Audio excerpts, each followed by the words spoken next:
Ukraine's President Volodymyr Zelenskyy has warned Russia will intensify its attacks on his country in the coming days as Kyiv awaits news on its bid to join the European Union. Members of the bloc are expected to decide whether to award candidate status to Ukraine later this week. We have details in this report.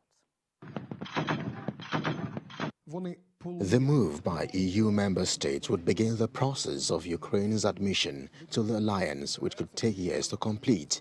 President Volodymyr Zelenskyy says the decision could see Russia step up its attacks. Speaking during his nightly address from Kyiv, the Ukrainian leader said he and his advisors expect, quote, greater hostile activity from Moscow. But he assured citizens that his forces are preparing and are ready for any renewed assault. He pledged to push forward with what he called Ukraine's historic ambitions to join the EU, which were endorsed by the bloc's executive, the European Commission, last week.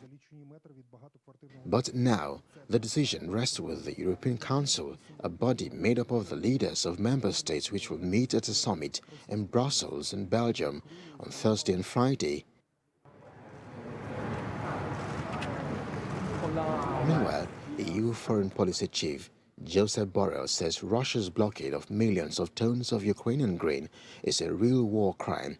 He says it is inconceivable that millions of tons of wheat remain blocked in Ukraine, while in the rest of the world, people are suffering hunger. Western countries have demanded that Russia should stop the blockade of Ukraine's Black Sea ports and allow vast stores of grain to reach world markets. The blockade has sparked warnings that tens of millions of people are at risk of famine, and it has led to a rise in food prices all around the world.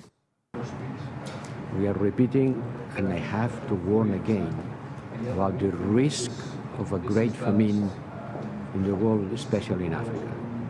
And it is the war, which is creating price increases and scarcity on energy and food. On the flip side of things, several thousand criminal cases against Russia are being investigated in the Kyiv region. They are all about the violation of the rules of warfare. The police are gathering evidence of hostile aggression in the affected cities. One of them is Lubutin. Until recently, people considered the place calm, so they fled there from Kyiv. However, the day before, a rocket destroyed almost an entire street there.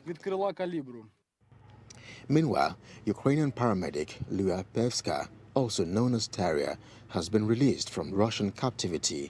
Pevska, a well-known volunteer who saved the lives of military and civilians in Donbas region for 8 years, was taken prisoner on the 16th of March.